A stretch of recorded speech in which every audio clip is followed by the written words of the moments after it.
O fim do começo, capítulo 11. O ônibus circular estava abafado e lotado de gente. O chuvisco gelado que havia perdurado o dia todo havia se transformado em chuva grossa. Tiago e Nina tentavam se manter de pé dentro daquela lata de sardinhas.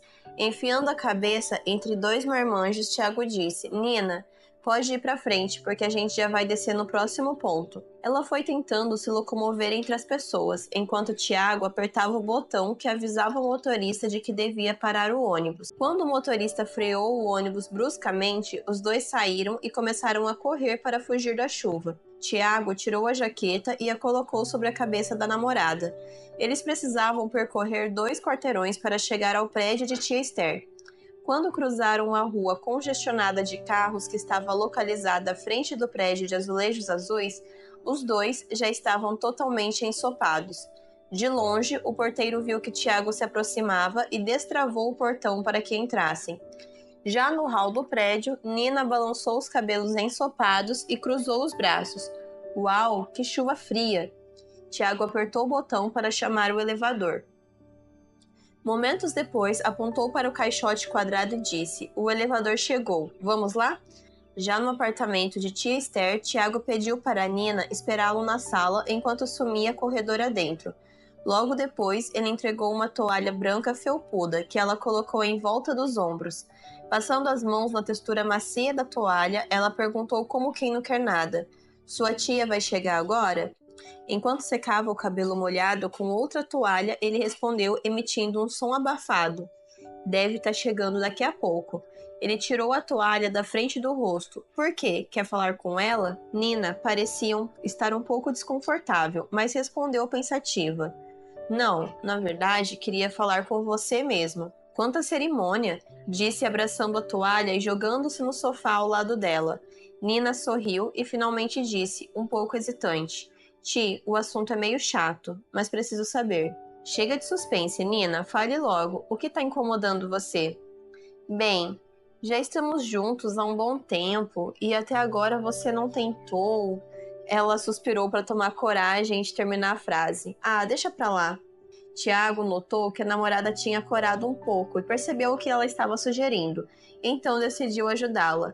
Lindinha, acho que sei onde você tá querendo chegar. Você tá estranhando porque nunca tentei fazer sexo com você, certo? Ela não se surpreendeu com a pergunta dele. Tiago era muito direto e não gostava de rodeios quando precisava conversar sobre algum assunto. Exatamente por isso, achou que a decisão deliberada do namorado de não tocar no assunto até aquele momento era muito estranha. Nina perguntou pausadamente. Você não se sente atraído por mim? O quê? Ele sorriu. Fale a verdade, você não me deseja? Nina, é lógico que a desejo. Você é linda por dentro e por fora, e além disso, sou completamente apaixonado por você. Então, qual é o problema? Ela interrompeu. É que eu sou virgem. Pronto, falei. Tiago disse, olhando para o chão e sentindo-se encabulado com a situação. Nina começou a rir e não parava mais, até que percebeu que ele não estava rindo. Se você quiser, posso ajudá-la a resolver esse problema rapidinho. Tiago desviou os olhos por um momento, respirou fundo e confessou. Na verdade, Nina, não considero isso um problema. Ele entrelaçou seus dedos aos dela. Em casa aprendi que o sexo é sagrado e reservado somente para as pessoas casadas.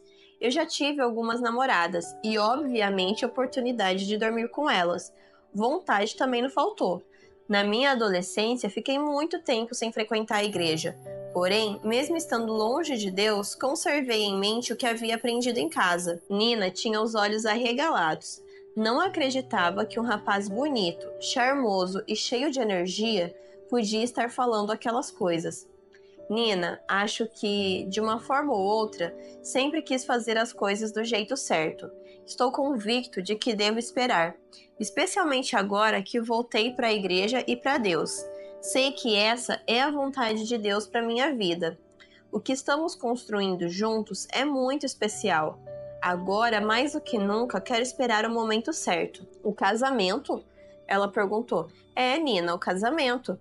Eu sei que nos dias de hoje isso parece loucura, mas é o plano de Deus para os casais que desejam que ele seja uma parte importante de seu relacionamento. Tiago estava visivelmente desconfortável ao fazer essa confissão, mas ao mesmo tempo mostrava que não mudaria sua posição sobre o assunto. Nina, por sua vez, estava confusa. Tiago, será que precisamos pagar esse preço? Somos jovens e não temos nada a perder. Nina pediu licença, entrou no banheiro do apartamento e fechou a porta. Parecia chateada. Tiago a seguiu e, encostando a cabeça na porta, tentou explicar. Nina, você precisa entender. Quero ter você de uma forma completa. Corpo, alma e coração, para sempre. Mas o que sinto por você vai além da atração física. Eu amo tanto você, Tiago. Você é meu namorado. Não entendo que mal pode haver em nos entregarmos um ao outro. Ela falou com voz chorosa de dentro do banheiro. Abalado, mas com convicção na voz, Tiago respondeu. A questão é que Deus criou o sexo como um meio para unir o casal de uma maneira muito íntima. A Bíblia diz que esse ato transforma o homem e uma mulher em uma só carne. Isso significa que é um compromisso sério que o casal assume diante de Deus. Por isso, deve ser reservado para a intimidade do casamento. Nina sentou no chão do banheiro e encostou a cabeça na porta. Tudo aquilo era muito novo para ela. Tiago era um rapaz atraente, mas assim que se conheceram, ela percebeu que ele era diferente dos seus ex-namorados. Outros rapazes teriam tentado seduzi-la no primeiro encontro. Sabia que Tiago sentia-se extremamente atraído por ela e a recíproca era verdadeira. Isso fazia com que fosse ainda mais difícil entender o porquê da escolha dele. Então, de repente, como que se fosse atingida por um raio, Nina entendeu como Tiago a amava. Não devia estar sendo fácil para ele dizer aquelas coisas. Ele tinha tudo nas mãos, oportunidade e vontade. Ainda assim, escolheu fazer o que acreditava ser certo. Um pouco mais calma, Nina se levantou e abriu a porta do banheiro vagarosamente. Então, Nina, agora você entende minhas razões? Enquanto esperava a resposta da namorada, Tiago rogou a Deus em seu coração. Senhor, ajude que Nina entenda. Essa é a maior prova de amor que posso dar a ela. Passando a mão no rosto dele, Nina disse: Eu entendo, Ti. Talvez não seja fácil esperar até o casamento, mas prometo não insistir mais nisso. É estranho. Ela fez uma pausa antes de continuar. Mas nunca me senti tão especial e ao mesmo tempo tão... Ela desviou o olhar, ele notou sua angústia. Tão o quê? Tiago disse pausadamente, como se estivesse com medo daquilo que estava prestes a ouvir. Tão vulgar, tão sem merecimento, tão pecadora. Nina segurou as mãos de Tiago e continuou olhando para baixo. Não importa o que aconteceu, ele a interrompeu. O passado ficou para trás. O que importa são suas decisões daqui para frente. Mas você se guardou até agora. Acho que merece alguém que não tenha um passado como o meu. Talvez alguém da sua igreja. Você merece, Ti. Agora as lágrimas deslizavam pelas bochechas avermelhadas. Nina, ele olhou seriamente no fundo de seus olhos perplexos. Eu sei quem você é e a amo assim. Para mim, não importa o seu passado. O que nós teremos depois de casados será muito mais forte do que qualquer coisa que você já experimentou. Isso me traz segurança. Nesse momento, tia Esther abriu a porta da sala e entrou cantarolando no apartamento, mas logo percebeu que o casal estava tendo uma conversa importante. Caminhou confiante até a estante, pegou um livro e disse sorrindo: Só vim buscar este livro, já estou de saída. Ela se dirigiu rapidamente para o corredor, estampando um sorriso sincero que enrugava suas bochechas fartas. Em seguida, fechou a porta do apartamento. O casal sorriu da desculpa da tia e foi até o sofá da sala. Acariciando suavemente as mãos de Nina, Tiago completou: Sei que ainda somos novos e não podemos casar tão cedo. Mesmo assim, quero que tenha segurança de que não estou com você para brincar com seus sentimentos, usá-la e depois abandoná-la. Quero ficar com você para sempre. Nina estava estupefata. Em seu coração surgia algo que nunca havia sentido por nenhum outro rapaz. Agora as lágrimas rolavam por outro motivo. Tiago falou: Quando você aceitou a Jesus, ele jogou seus pecados passados no fundo do mar e se esqueceu de todos eles. Quem sou eu para questionar alguma coisa? Agora você deve aceitar o perdão de Deus e também se perdoar por aquilo que fez no passado. Eu sei que a amo. Você mudou minha vida. Ela colocou os braços em volta do pescoço dele e ficou assim por alguns momentos. Agora, sabia que o sentimento que nascia em seu coração era amor verdadeiro. Remanso estava em festa naquele fim de tarde. Parecia que todos os habitantes da cidade do interior da Bahia tinham ido para a Praça do Coreto. Barraquinhas com teto colorido formavam uma meia-lua que acompanhava o formato redondo da pracinha da cidade. No Coreto, uma banda tocava marchas conhecidas pelo povo. Crianças corriam de um lado para o outro, querendo participar das gincanas.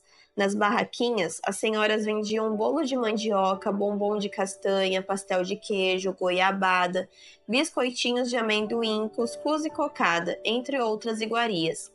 Remanso era uma cidade de 30.000 habitantes. Grande parte dos moradores da redondeza eram simples pescadores e agricultores. Isso sem contar, é claro, com as famílias Mendonça e Albuquerque, donas das maiores fazendas de café da região. Os moradores da região de Remanso eram pessoas humildes que sobreviviam do pequeno comércio, do emprego nas fazendas de café e da exploração das riquezas naturais do Rio São Francisco. A poucos metros dali, numa rua de terra mal iluminada, 35 pessoas estavam reunidas na humilde igreja adventista. Por fora, a igreja parecia uma casa. Suas paredes eram pintadas de verde claro. A única coisa que diferenciava essa igreja de uma casa comum era o letreiro que tinha sido pintado de preto na parede da frente. Igreja Adventista do Sétimo Dia. Apesar de a igrejinha ser tão humilde, o coração das pessoas que estavam lá dentro se encontrava repleto de empolgação e amor a Deus. Naquele fim de tarde de domingo, eles estavam reunidos para orar, porque os fazendeiros mais ricos da cidade haviam demitido todos aqueles que se negaram a trabalhar no sábado. Dona Carminha e os outros membros da igreja já estavam orando pelo assunto havia muito tempo. Todos sabiam que essa seria uma grande prova de fé para aquelas pessoas simples que precisavam trabalhar para conseguir sobreviver. Agora estavam somente a alguns metros da praça da igreja, onde muitos participavam da festa sem a preocupação de como iriam pagar as contas no próximo dia. Depois de uma oração de joelhos, Dona Carminha se levantou com um pouco de dificuldade e disse: "Meus irmãozinhos, decidimos fazer uma vigília de oração hoje porque muitos de nossos irmãos aqui da igreja perderam o emprego nos últimos dias. Como somos uma família, acho importante nos reunirmos para orar uns pelos outros. Por isso, pedi para o Donato preparar uma mensagem especial para nós." Donato estava nervoso. Era a primeira vez que iria falar em público. Ana apertou sua mão 2 vezes. Ele se levantou e colocou-se ao lado de Dona Carminha. "Meus irmãos, eu sei que não tem muito tempo que fui batizado na igreja adventista e não estou acostumada a falar em público. Bem, disse enchendo os pulmões de ar, depois que perdi meu emprego, realmente gasto muitas horas por dia estudando a palavra de Deus. Posso até dizer que minha família só está aqui hoje graças à misericórdia de Deus para conosco. Quando Dona Carminha me pediu para pregar hoje à noite, eu fiquei com muito medo. Depois de orar, senti que Deus quer que eu transmita uma mensagem especial para vocês." Cada músculo do rosto bronzeado de Donato estava rijo. Sua personalidade colérica se refletia na maneira convicta com que falava. Olhando para o marido, o coração de Ana estremeceu. Ela estava vendo mais que um homem baixo, troncudo, rosto redondo, cabelos encaracolados e pequenos olhos redondos rodeados de rugas. Mais do que ninguém, ela sabia como seu marido amava a Deus, e mesmo em sua simplicidade, queria testemunhar desse amor naquela noite. Sabia como ele lutava para sustentar a família. A camisa xadrez desbotada, calça preta e sapatos gastos que Donato usava mostravam que as coisas não eram fáceis. Apesar de tudo isso, ele estava em pé na frente dos outros membros da igreja, encorajando-os. "Para muitos de vocês, esta noite vai ser decisiva. Sei que a tentação de quebrar o mandamento de Deus e trabalhar no sábado é muito grande. Eu sou tentado constantemente." Uma expressão de desespero e frustração podia ser vista na face de várias pessoas que estavam presentes ali. Francisco, um jovem que frequentava a igreja havia alguns anos, levantou-se e vocalizou o pensamento de muitos. "Pois é, Donato, não é fácil não. Quase todos os membros da igreja estão desempregados. As pessoas têm compromissos. Eu estava com a data do meu casamento marcada, dependia do meu trabalho lá na fazenda do coronel. O que vamos fazer?" Donato deu alguns passos até chegar perto de Francisco, colocando a mão no ombro dele. Disse: Francisco, precisamos confiar nas promessas de Deus. Ele sempre cumpre suas promessas. Quer ver o que ele tem para nos dizer hoje? Em seguida, apontou para a esposa. Ana, você pode ler Mateus 6, verso 25 em diante, por favor? Todos podiam sentir a tensão que pairava no ar. Com suas mãos magras e trêmulas, Ana folheou as páginas da Bíblia e começou a ler pausadamente. Por isso vos digo, não andeis ansiosos pela vossa vida, quanto ao que haveis de comer ou beber, nem pelo vosso corpo, quanto ao que haveis de vestir. Não é a vida mais do que o alimento, e o corpo mais do que as vestes? Ana tirou os olhos da Bíblia e começou a recitar o resto do texto com os olhos fechados e muita convicção. Esse texto tinha sido sua fortaleza nos momentos mais escuros. Observai as aves do céu. Não semeiam, não colhem, nem ajuntam em celeiros. Contudo, vosso Pai Celeste a sustenta. Porventura, não valeis vós muito mais do que as aves? Pois vosso Pai Celeste sabe que necessitais de todas essas coisas. Portanto, não vos inquieteis com o dia de amanhã, pois o amanhã trará os seus cuidados, basta ao dia o seu próprio mal. Ao acabar de recitar esses últimos versos, Ana estava visivelmente emocionada. Os membros da igreja também estavam emocionados. Aquela mensagem da palavra de Deus parecia se aplicar à realidade que estavam vivendo. Donato se levantou e enlaçou sua mão calejada à mão fria da esposa. Irmãos, eu estou disposto a continuar confiando na palavra de Deus. Se vocês também estão dispostos, se coloquem de pé e vamos rogar que Ele esteja conosco daqui para frente. Vamos renovar nossa fé e exercitar nossa confiança em Deus. Aos poucos, um a um foi se levantando. Alguns momentos depois, todos os membros da igreja estavam de mãos dadas, enquanto Donato rogava a provisão de Deus. Aquele tinha sido um semestre singular. Era tarde da noite e Letícia não conseguia dormir. Fazia um balanço de tudo o que havia acontecido. Tinha conseguido seu primeiro emprego e ficado noiva de Rogério. Também tinha apoiado o noivo em sua viagem inesperada para a China e durante a doença terminal de seu pai. A situação no Colégio Adventista Catarinense também não era nada simples. Depois da reunião em que o professor Luiz havia avisado que a lei dominical fora aprovada no Congresso, muitos professores comunicaram à coordenação que, terminado o semestre, iriam trabalhar em outras instituições. Vários pais de alunos souberam do ocorrido e decidiram não renovar a matrícula dos filhos. Letícia precisava avisar a coordenadora pedagógica que também iria deixar a instituição no segundo semestre, em vista de tudo o que estava acontecendo. Sentia-se mal em ser mais uma a dar as costas para o colégio nesse momento tão delicado. Sua relação com Rogério também estava delicada. Havia poucas semanas ele soubera da doença do pai e isso foi motivo suficiente para que sua atitude mudasse bastante. Em uma ligação, quando falavam do casamento, ele disse que não queria casar na igreja. Achava que seria hipocrisia. Letícia tentava argumentar. Era tudo em vão. Parecia que o coração de Rogério estava completamente endurecido para as coisas de Deus. As atitudes dele mostravam seu desinteresse pelas coisas espirituais. Numa sexta-feira à noite, Letícia ligou para desejar um feliz sábado, e Rogério disse que estava no escritório, trabalhando. No dia seguinte, ligou para a noiva para dizer que ia a um churrasco na casa do patrão, que lhe prometera promoção e aumento salarial. Os pensamentos massacravam Letícia. A reação do noivo fazia com que se lembrasse de alguém que conhecia. Se ele não mudasse, sabia que não poderia se casar com ele, por mais difícil que fosse. Levantou-se da cama e ajoelhou-se no chão. Abriu o coração para seu melhor amigo. Senhor, preciso da tua direção. Em primeiro lugar, quero te agradecer por teres dirigido cada passo da minha vida até aqui. Obrigada pela minha família, amigos, este trabalho e principalmente pelo Rogério. Estou preocupada contigo, meu Deus. Ele mudou muito. Agora só pensa em dinheiro, sucesso. Acha que com isso vai abafar a dor que sente por causa da doença de seu pai. Ele já não guarda o sábado e está revoltado contigo. O que devo fazer? Nosso casamento está marcado para daqui a 3 meses. Sei que não posso casar com ele se continuar revoltado contigo dessa maneira. Por mais que ame o Rogério, o meu amor por ti é ainda maior. Nesse momento, ela parou de orar. Colocou o rosto entre as mãos. Sentiu o peso de sua afirmação.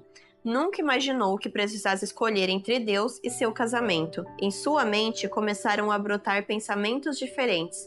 Posso sim casar com ele, que diferença vai fazer? Isso é só uma fase, ele vai voltar a amar a Deus. Sentia-se atormentada por tais pensamentos. Decidiu continuar a orar.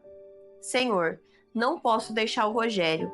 Agora é o momento em que ele mais precisa de mim. Será que devo prorrogar a data do casamento para tentarmos contornar essa situação? Dá-me força, Senhor. Sei que a escolha do casamento é a decisão mais importante da minha vida. Não quero errar. Mostra-me a tua vontade, mesmo que seja diferente daquilo que meu coração quer. Ajuda-me, meu Deus. Mesmo desesperada, Letícia sentiu que estava sendo envolvida pelos braços de Deus. O silêncio do momento era profundo. Sentiu que Cristo a envolvia com seu amor e lembrou-se das palavras que o príncipe da paz proferiu para o apóstolo Paulo: "A minha graça te basta." Decidiu que iria jejuar e orar sobre o assunto por alguns dias, e em 2 semanas iria até Brasília conversar com Rogério. Sabia que estava prestes a tomar a decisão mais importante de sua vida. Rogou a Deus por instrução e coragem.